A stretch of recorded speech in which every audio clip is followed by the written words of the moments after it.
Okay, ആദ്യത്തെ question, the degree of freedom when the mechanism forms A structure is. അതായത് ഒരു mechanism structure form ചെയ്യുമ്പോൾ അതിന്റെ degree of freedom എത്ര ആയിരിക്കും എന്നാണ് ക്വസ്റ്റ്യൻ. അതായത് റൈറ്റ് ആൻസർ ഓപ്ഷൻ ബി 0 ആയിരിക്കും.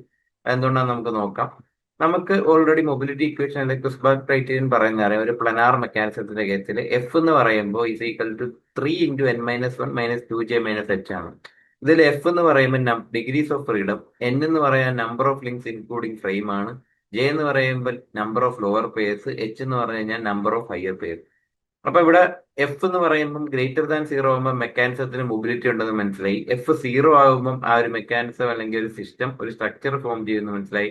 അതിന് നോ റിലേറ്റീവ് മോഷൻ പോസിബിൾ ആയിരിക്കും. അവിടെ മോഷനോ കാര്യങ്ങളോ പോസിബിൾ ആയിരിക്കത്തില്ല.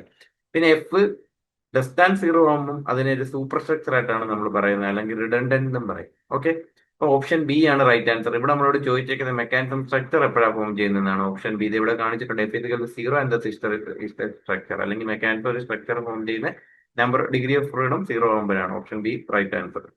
അടുത്ത ക്വസ്റ്റ്യനിലോട്ട് പോവാം. Which of the following is an inversion of a double slider crank chain. Double slider crank ചെയിന്റെ inversion ഈ പറയുന്നതിൽ ഏതാണെന്നാണ് ചോദിച്ചിരിക്കുന്നത്. അതിൽ ആദ്യത്തത് വിക്വർത്ത് ക്വിക്ക് മെക്കാനിസം പറഞ്ഞിട്ടുണ്ട്, എലിപ്റ്റിക്കൽ ട്രാമൽ പറഞ്ഞിട്ടുണ്ട്, സ്പോച്ചിയോക്ക് പറഞ്ഞിട്ടുണ്ട്, റോട്ടറി ഇഞ്ചിൻ. ഇതിൽ ഓപ്ഷൻ ബി ആണ് റൈറ്റ് ആൻസർ. 2 and 3 ആണ് റൈറ്റ് ആൻസർ. എന്തുകൊണ്ടാണെന്ന് നോക്കാം.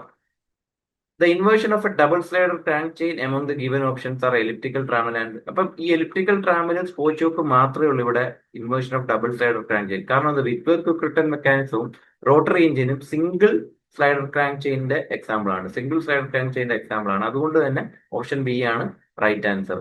ഓക്കെ, നമുക്ക് അടുത്ത ക്വസ്റ്റിലോട്ട് പോവാം. The sense of Coriolis component v omega 2 is same as that of relative velocity vector v. Okay, അതായത് സെൻസ് അല്ല direction. Coriolis component V omega ടുയുടെ direction relative velocity vector compare ചെയ്യുമ്പോൾ ഏത് ഡയറക്ഷൻ മീൻസ് ആ same ഡയറക്ഷനിലെങ്ങോ ഏത് രീതിയിൽ rotate ചെയ്യുമ്പോഴാണ് വരുന്നതെന്നാണ് ചോദിക്കുന്നത്. ഓക്കെ, ഓപ്ഷൻ എന്ന് പറഞ്ഞാൽ 90 degree in the direction of rotation of the link containing the path ആണോ, 45 ഡിഗ്രി ആണോ, അതോ 45 degree in the direction opposite of the rotation of link containing the path ആണോ, അതോ 180 degree in the direction of rotation of the link contain. Right answer option A ആണ്, 90 degree in the direction of rotation of the link containing the path. അപ്പൊ നമുക്ക് നോക്കാം. Coriolis component of acceleration occurs when A point moves radially along A rotating link. അപ്പൊ Coriolis component acceleration നടക്കാൻ chance എപ്പോഴാണ് ഒരു point ഒരു rotating ലിങ്കിന് radially move ചെയ്യുമ്പോഴാണ് എന്ത് നടക്കുന്നത്, കോറിയോളിസ് കമ്പോണന്റ് ഓഫ് ആക്സിലറേഷൻ നടക്കുന്നത്. അപ്പൊ അതിന്റെ മാഗ്നിറ്റ്യൂഡ് മെൻഷൻ ചെയ്യുന്ന A C is equal to 2 omega V ആണ്. ഇതിൽ ഒമേഗ എന്ന് പറയുമ്പോൾ ആംഗുലർ വെലോസിറ്റി ഓഫ് ദ ലിങ്കും വി എന്ന് പറയുമ്പോഴത്തേക്ക് റിലേറ്റീവ് സ്ലൈഡിംഗ് വെലോസിറ്റി അല്ലെ സ്ലൈഡിംഗ് റിലേറ്റീവ് വെലോസിറ്റി എന്ന് പറയും. ഓക്കെ, അപ്പൊ ഇതിന്റെ ഡയറക്ഷൻ എന്ന് പറയുമ്പോഴത്തേക്ക് ഒപ്റ്റെയിൻ ചെയ്യുന്നത് നമ്മുടെ കോറിയോളിസ് കമ്പോണന്റ് ഡയറക്ഷൻ ഒപ്റ്റെയിൻ ചെയ്യുന്നത് നമ്മുടെ റിലേറ്റീവ് വെലോസിറ്റി വെക്ടറിനെ 90 ഡിഗ്രി റൊട്ടേഷൻ ചെയ്യുമ്പോഴാണ് in the direction of rotation of the link by rotating the relative velocity vector V through 90 degree in the direction of rotation of link. Okay, അപ്പൊ അത് തന്നെയാണ് നമ്മുടെ ഓപ്ഷനിൽ പറഞ്ഞേക്കുന്നത്. Option A 90 degree in the direction of rotation of link containing the path. ഇതായിരുന്നു നമ്മളോട് question ചോദിച്ചത്. അപ്പോൾ ഈ ഒരു ക്വസ്റ്റ്യൻ ആൻസർ ഓപ്ഷൻ എ ആണ് റൈറ്റ് ആൻസർ. ഓക്കെ, അടുത്ത ക്വസ്റ്റ്യനിലോട്ട് പോവാം.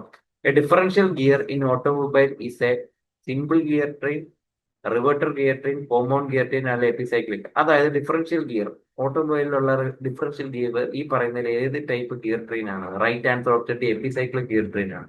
നിങ്ങൾ എല്ലാവർക്കും അറിയാം നമ്മുടെ ഓട്ടോമൊബൈലിൽ ഡിഫറൻഷ്യൽ ഗിയർ ഉള്ളത് എപ്പിസൈക്ലിക് ആണ്. എപ്പിസൈക്ലിക് എന്ന് പറയുമ്പോഴത്തേക്ക് കുറച്ച് പ്ലാനറ്റ് ഗിയേഴ്സ് കാണും. ആ ഗിയേഴ്സ് ഒരു സൺ ഗിയർ എന്ന് പറഞ്ഞ ഗിയറിന് ചുറ്റും കറങ്ങുമായിരിക്കും. അതായിരിക്കും നമ്മുടെ ഓൾറെഡി നമ്മുടെ എർത്തും നമ്മുടെ സണ്ണും നമ്മുടെ സോളാർ സിസ്റ്റത്തിൽ സൂര്യന് ചുറ്റും കറങ്ങുന്ന പോലെ തന്നെ ആ ഒരു ബേസിസിലാണ് ഇവിടെ കമ്പയർ ചെയ്യുന്നത്. ഒരു സൺ ഗിയർ കാണും, അല്ലെ ഒരു സൈഡ് ഗിയർ കാണും, അതിന് ചുറ്റും കുറെ പ്ലാനറ്റ് അല്ലെ സാറ്റലൈറ്റ് ഗിയേഴ്സ് കറങ്ങും. ആ ഒരു അറേഞ്ച്മെന്റ് പറയുന്ന പേരാണ് എപ്പിസൈക്ലിക്. ഈ ഒരു അറേഞ്ച്മെന്റ് ആയിരിക്കും ഓട്ടോമൊബൈലിലെ ഡിഫറൻഷ്യൽ ഗിയറിന് പ്രൊവൈഡ് ചെയ്തേക്കുന്നത്. ഓക്കെ, ഇതിന്റെ ഒരു പ്രത്യേകത എന്ന് പറയുമ്പോഴത്തേക്ക് നമ്മുടെ വീൽസിനെയൊക്കെ ഡിഫറെന്റ് സ്പീഡിൽ റൊട്ടേറ്റ് ചെയ്യാൻ ഇത് സഹായിക്കുന്നുണ്ട് by receiving torque from the engine. ഈ എഞ്ചിനിൽ നിന്ന് കിട്ടുന്ന ടോർക്ക് കൊണ്ട് നമുക്ക് പല വീൽസിനെ പല സ്പീഡിൽ റൊട്ടേറ്റ് ചെയ്യിക്കാനായിട്ട് സഹായിക്കുന്നുണ്ട്. ഓക്കെ, നമുക്ക് അടുത്ത ക്വസ്റ്റ്യനിലോട്ട് പോവാം. അടുത്ത ക്വസ്റ്റ്യൻ എന്ന് വെച്ചാൽ which of the following type of viscous damping will give periodic motion to the vibrating body. ഈ താഴെ പറയുന്ന വിസ്കസ് ഡാമ്പിംഗിൽ പീരിയോഡിക് മോഷൻ ഉള്ളത് ഇതിന്റെ കേസിലാണ്? A critical damping, B under damping, C over damping. ഇതിൽ മൂന്നും സെലക്ട് ചെയ്യണം. ഓൺലി 1 ആണോ, ഓൺലി 2 ആണോ, ഓൺലി 3 ആണോ, ഓൺലി 1 ആൻഡ് 2. ഓപ്ഷൻ ബി ആണ് റൈറ്റ് ആൻസർ, ഓൺലി 2. അണ്ടർ ഡാമ്പിങ്ങിന്റെ കേസിലാണ് നമുക്കൊരു പീരിയോഡിക് മോഷൻ കിട്ടുന്നത്, അല്ലെ ഓസിലേറ്ററി മോഷൻ അവിടെയാണ് നമുക്ക് കിട്ടുന്നത്. ഓക്കെ, അത് ഓപ്ഷൻ ബി ആണ് റൈറ്റ് ആൻസർ. ഓസിലേറ്ററി മോഷൻ വിത്ത് ഗ്രാജുവലി ഡിക്രീസിങ് ആംപ്ലിറ്റ്യൂഡ്. അത് കിട്ടുന്ന എപ്പോഴും നമുക്ക് അണ്ടർ ഡാമിങ്ങിന്റെ കേസാണ്. ഓപ്ഷൻ 2 ഓൺലി 2 ആണ് right answer. Okay. Primary forces in reciprocating engines are partially balance, are completely balance, cannot be balance, are balance with. നമുക്ക് നോക്കാം primary force. Reciprocating എഞ്ചിന്റെ കേസിൽ പ്രൈമറി ഫോഴ്സ് കംപ്ലീറ്റ്ലി ബാലൻസ് ആകുന്നുണ്ടോ അതോ പാർഷ്യലി ആണ് balance ആകുന്നത്, അതോ നമുക്ക് ബാലൻസ് ചെയ്യാൻ പറ്റത്തില്ല, അല്ലെ ബാലൻസ് ചെയ്യുന്നത് സെക്കൻഡറി ഫോഴ്സിലുണ്ടാകും. റൈറ്റ് ആൻസർ ഓപ്ഷൻ എ ആണ്, പാർഷ്യലി ബാലൻസ്ഡ് ആണ്. എന്തുകൊണ്ടാണെന്ന് നമുക്ക് നോക്കാം. അതിന്റെ reason primary forces are due to the reciprocating masses moving with crankshaft speed. അപ്പൊ പ്രൈമറി ഫോഴ്സസ് എന്ന് പറയുമ്പോൾ എന്തുകൊണ്ടാണ് നടക്കുന്നത്? റെസിപ്രോക്കേറ്റിംഗ് മാസസ് കാരണമാണ് അത് ഉണ്ടാവുന്നത് തന്നെ. ഓക്കെ. അത് മൂവ് ചെയ്യുന്ന സ്പീഡ് എന്ന് പറയുമ്പോൾ ഏകദേശം ക്രാങ്ക് ഷാഫ്റ്റിന്റെ സ്പീഡ് തന്നെയാണ്. ഇതൊരു ഫസ്റ്റ് ഓർഡർ മോഷൻ ആയിരിക്കും. അപ്പൊ സിംഗിൾ സിലിണ്ടർ എഞ്ചിന്റെ കേസിൽ നമുക്ക് ഇതിനെ ഒരിക്കലും ഈ ഫോഴ്സസിനെ കംപ്ലീറ്റ് ആയിട്ട് ബാലൻസ് ചെയ്യാൻ പറ്റത്തില്ല. അതിന് പകരം നമുക്ക് പാർഷ്യലി ബാലൻസ് ചെയ്യാനേ പറ്റത്തുള്ളൂ, അതും കൗണ്ടർ വെയ്റ്റ്സ് യൂസ് ചെയ്തിട്ട്. ഓക്കെ. സെക്കൻഡറി ഫോഴ്സ് എന്ന് പറയുമ്പോൾ due to second order motion അല്ലെങ്കിൽ സെക്കൻഡ് ഓർഡർ എഫക്ട്സ് കാരണമായിരിക്കും സെക്കൻഡറി ഫോഴ്സ് നടക്കുന്നത്. ഓക്കെ. അപ്പൊ നമുക്ക് അതിനെക്കുറിച്ച് പോകണം. നമ്മുടെ ഇവിടെ പ്രൈമറി ഫോഴ്സസിന്റെ കാര്യമാണ് ചോദിച്ചേക്കുന്നത്. പ്രൈമറി ഫോഴ്സ് നമുക്ക് ഒരിക്കലും കംപ്ലീറ്റ്ലി ബാലൻസ് ചെയ്യാൻ പറ്റത്തില്ല. അതിനെ പാർഷ്യലി മാത്രം കൗണ്ടർ വെയ്റ്റ്സ് കൊണ്ട് നമുക്ക് ബാലൻസ് ചെയ്യാൻ പറ്റത്തുള്ളൂ. അപ്പോൾ ഓപ്ഷൻ എ ആണ് right answer.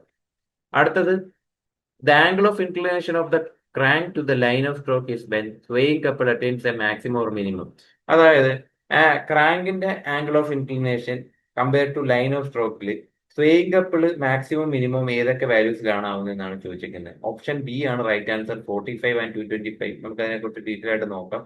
The angle of inclination of the crank when the swaying couple attains its maximum or minimum is 45 and 225. ഇതായിരിക്കും നമ്മുടെ 45 to 225 ആയിരിക്കും അതിന്റെ maximum or minimum values.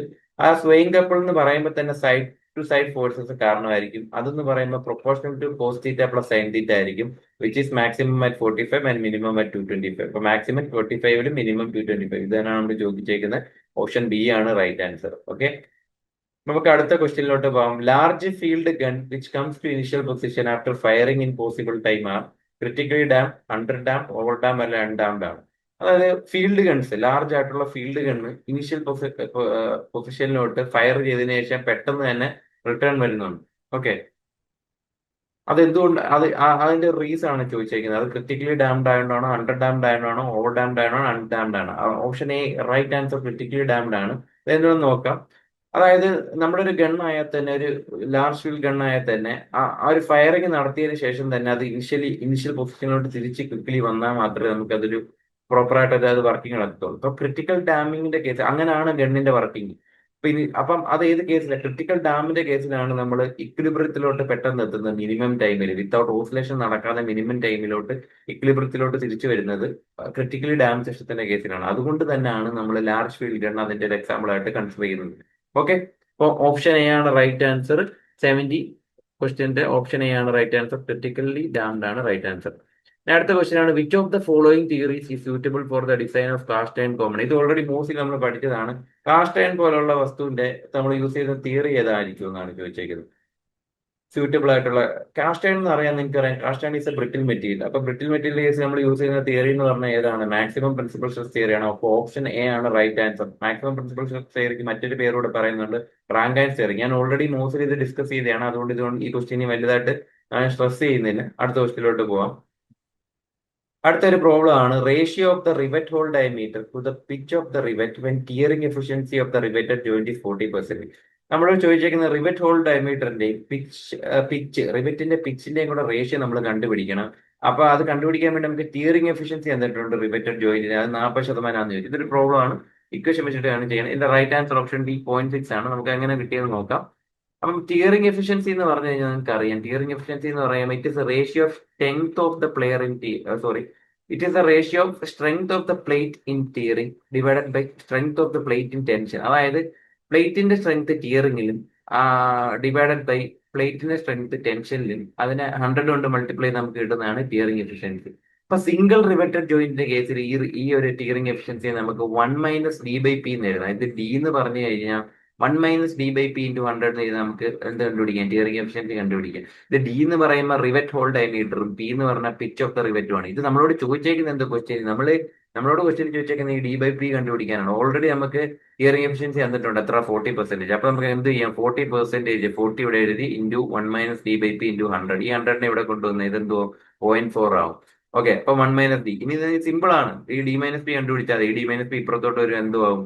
d - p ആണ്, ഇത് പ്ലസ് ആവും. d/p സോറി, d മൈനസ് അല്ല, d/p എന്ന് പറയുമ്പോൾ ഇപ്പുറത്തോട്ട് വരുമ്പോൾ d/p ആവും. ഇതിനെ ഇങ്ങോട്ട് കൊണ്ടുവരുമ്പോഴത്തേക്ക് സോറി, ഇതിനെ ഇങ്ങോട്ട് കൊണ്ടുവരുമ്പോൾ d/p ആണ്. പ്ലസ് ഈ മൈനസ് ഇങ്ങോട്ട് വരുമ്പോൾ പ്ലസ് d/p ആവും. അപ്പം ഈ d/p-നെ ഇങ്ങോട്ട് കൊണ്ടുവരുമ്പോൾ ഇത് കറക്റ്റ് ആവും. ഈ ഒരു 0.4 അങ്ങോട്ട് കൊണ്ടുവരുമ്പോൾ 1 - 0.4 ആവും. അപ്പൊ d/p എന്ന് പറഞ്ഞാൽ 0.6 കിട്ടും. ഒന്നുകൂടെ പറയാം. ഈ നമുക്ക് ഡയറക്ട്ലി ഇക്വേഷൻ സബ്സ്റ്റിറ്റ്യൂട്ട് ചെയ്താൽ മതി. സ്റ്റിയറിംഗ് എഫിഷ്യൻസി എന്ന് പറഞ്ഞാൽ 1 - d/p × 100 ആണ്. ഇത് എഫിഷ്യൻസി വന്നിട്ടുണ്ട് 40. ഇത് 40 കൊടുത്തു. 1 - d/p ഇവിടെ ഓൾറെഡി ഉണ്ട്. × 100. ഈ 40 കൂടി 100 ഡിവൈഡ് ചെയ്താൽ 0.4 ആകും. 1 - d/p. ഈ d/p എന്ന് പറയുമ്പോഴത്തേക്ക് ഇങ്ങോട്ട് കൊടുക്കുമ്പോൾ -d/p പ്ലസ് d/p ആവും. ഈ 0.4 ഇങ്ങോട്ട് വരുമ്പോൾ 1 - 0.4. അതായത് d/p എന്ന് പറഞ്ഞാൽ 0.6 കിട്ടും. അതാണ് option D right answer. Okay, ഇത്ര ഉള്ളായിരുന്നു ഇന്നത്തെ ക്ലാസ്. മനസ്സിലായെന്ന് വിശ്വസിക്കുന്നു. Thank U.